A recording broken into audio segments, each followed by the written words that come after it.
Okay, so it may have been a bit obvious that gas prices have been rising, and I've been making so many tweets for the past year complaining about how gas prices are rising. So I've finally decided to channel my rage and frustration into making a video explaining why gas prices are rising, how much they've actually risen, at least in my specific area, and explain why the solution to this problem is non-existent for most people. Before we actually get into the video, I need to make a couple disclaimers. First of all, we are going to be talking about the government, but I am not going to talk about which party is better, which party is terrible. We're not getting political here. This is not a politics channel. None of my YouTube channels are politics channels, and because of that, no politics allowed. I am not getting into political debates. I am just stating some facts that have happened that are government related. Don't get mad at me for politics, and if you decide to start a political war in my comment section, have you met the banning tool before? Because I'm not afraid to use it. I've used it before. I don't want to do it, but I've done it before. So no politics, just gotta get that out there. And also, if it goes down to legal stuff, I'm also not a lawyer. So yeah, just get those basic disclaimers out of the way. All right, enough of that. Let's actually get into the video itself.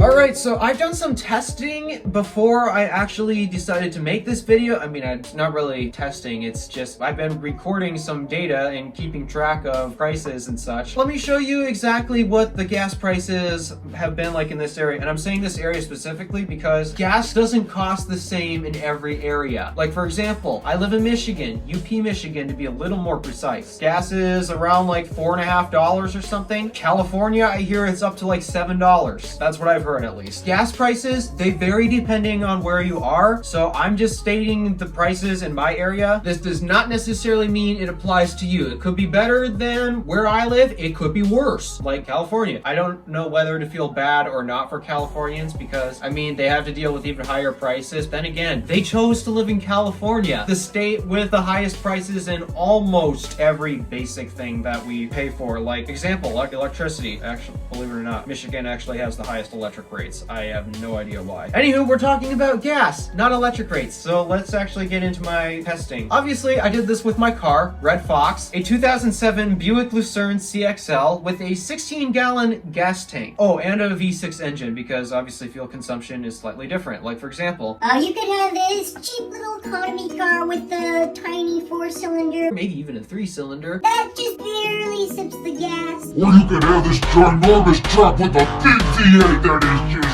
sucking that fuel. Nope, I'm just a basic long sedan driver with a V6 engine. It's in the middle, so not super extreme efficient or not gas guzzling beast. We're just in the middle. That's the car I did this testing with, and unfortunately not all testing is the same, so there is some margin of error, but I did try to develop as many numbers as I could for this. Here's the numbers I basically got. And I'm comparing this between last year's prices, and they're roughly last year's, maybe not exactly because, I mean, prices actually started going up in March, but still, around last year to this year. All right, let's actually get into it. Last year, sometime around beginning of January, that's where I'm really trying to get these prices. The way I have fueled up my car is basically when the tank gets near empty, and that's because, well, at the time, gas wasn't so expensive that I didn't have to worry about spending so much money and running into a situation where I need more money, but I spent it on gas. For the most part, I pretty much drove the car until she was just about empty, and what I mean by just about empty was I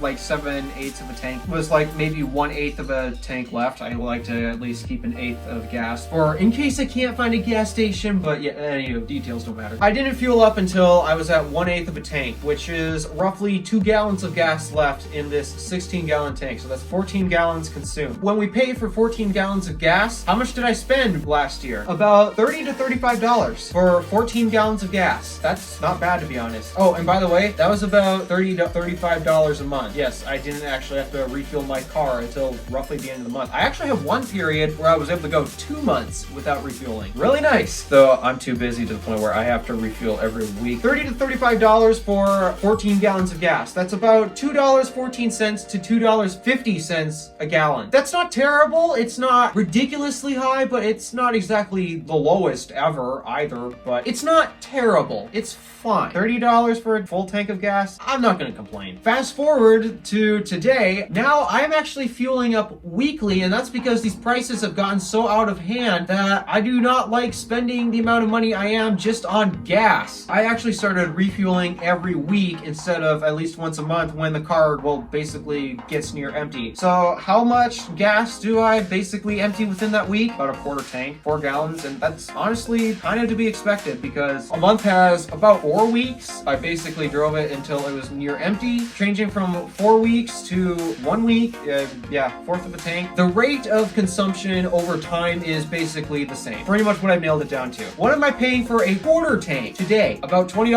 $20 for a quarter of a tank of gas today. That's 4 gallons. If you do the math, that gets you around $5 per gallon. Okay, there's definitely margin of error in here because the highest prices I've seen for fuel as of right now is currently actually $4.39. That's our current price right now. There is margin of error, and I mean, it's also hard to tell when you're not burning exactly as much gas compared to nearly emptying a tank where you have better numbers as of, we burned up this much gas. But still, this is about $5 a gallon that I basically averaged it out at. For a quarter tank, I'm paying roughly 20 bucks. That's about $5 a gallon. And this is in a week. So how does this compare to our 30 to 35 in a month last year? A month is about 4.5 weeks. So actually it's about more like 4.25. So 4.25 weeks. So let's multiply 20 by 4.25. $85 a month. That's double. So to explain this testing and my type of driving, because okay, yeah, these are numbers, but how exactly did I determine these numbers? How do I drive the car basically? Last year I did it a little differently, but this year has changed a lot because I've been needing to go to more places. So let's talk about last year's driving habits. Last year's driving habits, it was basically to and from work 3 times per week, and the distance between home and work is about 4.5 miles. And this is to and from, so that means 2, because you gotta make that same distance twice. 2 times 3, 6 times 4.5. Let me break out a calculator. Okay, so 32.4 miles I drive to work in a week. That's basically that. Then we have church, because I'm Catholic, so I go to church. And what do we have for the distance on that? It's actually 5.3 miles. And this is about 1 to 2 times, because I also volunteer at the Faith Formation program we have. 1 to 2 times per week I go to church. So that's 10.6 miles at least. Sometimes I made a double trip. And then also, not in the winter, but in the summer, I actually mow lawns. I have to drive to go mow other people's lawns, and usually the places that I go to are roughly 6 miles away, but that's not consistent enough to actually give you some context on that. But the point is, this was my driving habits last year, and I'm just reporting this so that way you guys have an idea of how I determine these numbers. And how about my driving habits today? Because they have really changed dramatically as I have become a busier person. Today, work hasn't really changed that much other than I'll go in maybe 4 times. I can't recall the last time I've actually gone in 5 times a week. I don't recall that, to be honest. It's still, for the most part, 3 times per week. Sometimes it's more. Same distance as last time because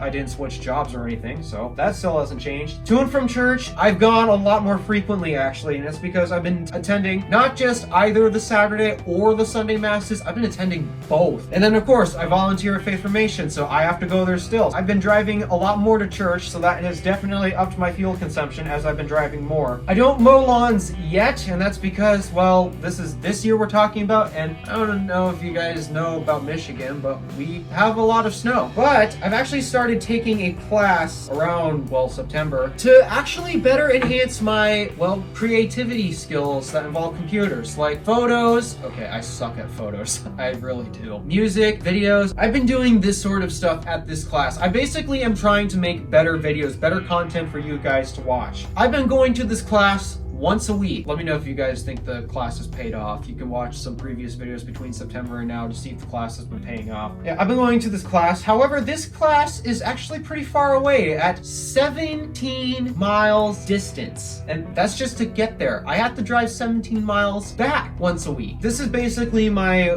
weekly run in terms of getting point A to point B where I'm going. Every now and then, and it is very infrequent, I actually end up going somewhere else. But let's be real here. The frequency of which I do that is just so non-existent. That's how I get my numbers. Gas is roughly twice as expensive as it's ever been. What has caused these gas prices to go up? And this is something that I'm pretty sure some people have not actually been able to figure out, either because they don't pay attention to news or who knows what. But for the most part, it's actually government decisions that have actually led to gas prices going up. Once again, not trying to get political, I'm just stating history. Funny enough, last year we actually had pretty good flow of oil and stuff. However, the government, and I honestly don't know why, and I'm not going to get into why this should be such and such, the government has decided to start shutting down our pipeline for oil, which means getting it from point A to point B is more expensive. We're not producing as much oil, but that doesn't change the fact that we still need it. Therefore, we have to import it from other places, which, you guessed it, it's expensive. And then the latest developments happening over in Europe, I really do not want to get into this, though I do feel bad for you people. I am sorry for this. I feel bad.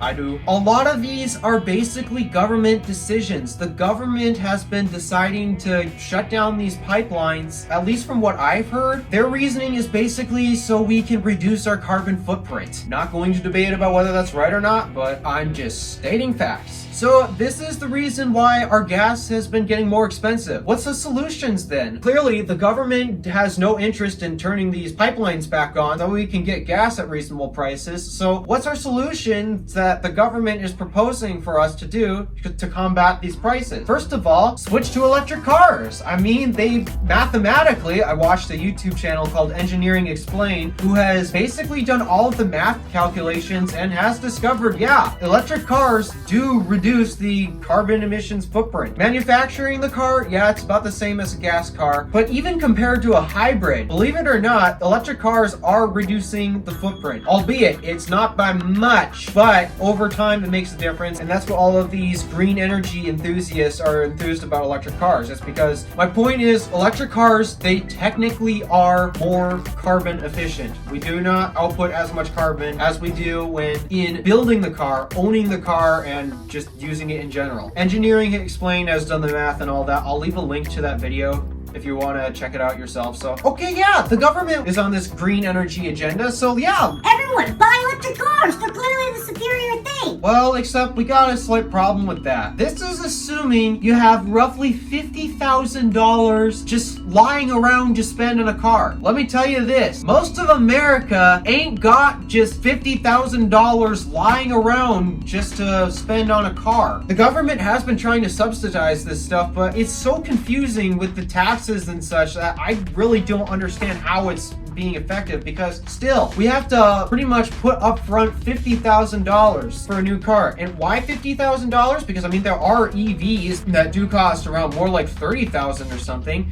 Here's the reason. It's because all of these other EVs, they have slightly worse range, and if you live up where I live, the cold seriously affects electric vehicles. There's a reason why there's only one Tesla up here. One Tesla that's being daily driven. It's because it's really hard to own an EV up here especially. Believe it or not, there's a really big difference between owning electric cars and owning gas cars. There's a big difference in terms of ownership costs, maintenance costs. It's all just involved in, well, these cars need to be serviced in different ways. And because of that, not everyone is just automatically equipped to be able to maintain an electric car just like that. Okay, does everyone have an outlet in the garage? Sure, but it's gonna take ages for that car to charge unless you have a 240 volts outlet in your garage somewhere. And not everybody has a garage. Like for example, if I own an electric car, sure, I can charge at home, except I got a slight problem. I ain't got dibs on the garage below me. Someone else has dibs on the garage. I have to park my car outside, and charging an electric car outside, kind of hard to do. The point is, combined with maintaining electric cars is so different from maintaining gas cars. Sure, you don't have to spend all this money on oil changes and stuff. Maintenance is different.